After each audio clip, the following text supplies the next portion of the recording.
വിഴിഞ്ഞം തുറമുഖം ട്രയൽ റണ്ണിന് പൂർണ്ണ സജ്ജമെന്ന മന്ത്രി വി.എൻ. വാസവൻ 12-ന് രാവിലെ മുഖ്യമന്ത്രി പിണറായി വിജയൻ ട്രയൽ റൺ ഉദ്ഘാടനം ചെയ്യും. ഈ വർഷം അവസാനത്തോടെ തുറമുഖത്തിന്റെ ആദ്യഘട്ടം കമ്മീഷൻ ചെയ്യാനാകുമെന്നും മന്ത്രി. ട്രയൽ റണ്ണിനുള്ള സംഘാടക സമിതി യോഗം മന്ത്രിമാരായ വി.എൻ. വാസവൻ, സജി ചെറിയാൻ എന്നിവരുടെ നേതൃത്വത്തിൽ വിഴിഞ്ഞം അന്താരാഷ്ട്ര തുറമുഖത്ത് ചേർന്നു.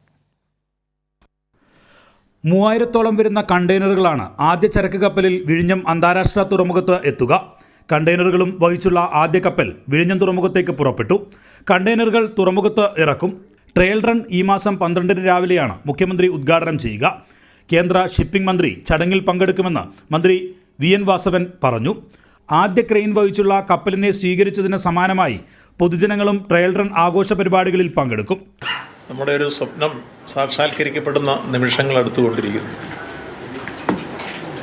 ലോകമാകെ ഉറ്റുനോക്കുന്ന വിഴിഞ്ഞം അന്താരാഷ്ട്ര തുറമുഖം ട്രയൽ റണ്ണിലേക്ക് കിടക്കുകയാണ്.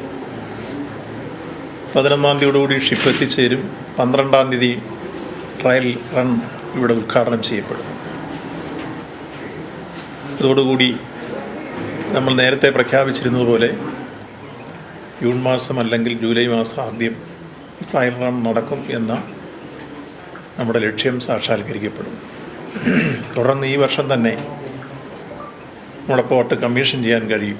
തുറമുഖവുമായി ബന്ധിപ്പിക്കുന്ന റെയിൽവേ, നാഷണൽ ഹൈവേ കണക്ടിവിറ്റികൾക്ക് കേന്ദ്രാനുമതി ലഭിച്ചതായി മന്ത്രി വ്യക്തമാക്കി. നാഷണൽ ഹൈവേ കണക്ടിവിറ്റി ഈ വർഷം അവസാനം നടക്കുന്ന ആദ്യഘട്ട കമ്മീഷനിങ്ങിന് മുമ്പ് പൂർത്തിയാക്കുമെന്നും മന്ത്രി വ്യക്തമാക്കി. കേരളത്തിന്റെ സ്വപ്ന പദ്ധതിയായ വിഴിഞ്ഞം തുറമുഖം യാഥാർത്ഥ്യത്തിലേക്ക് അടുക്കുന്നു. മുഖ്യമന്ത്രി പിണറായി വിജയൻ 12-ന് ആദ്യ ട്രയൽ റൺ നടത്തും. ഈ വർഷം അവസാനത്തോടെ കമ്മീഷൻ ചെയ്യാൻ ആകുമെന്നാണ് സർക്കാരിന്റെ പ്രതീക്ഷ.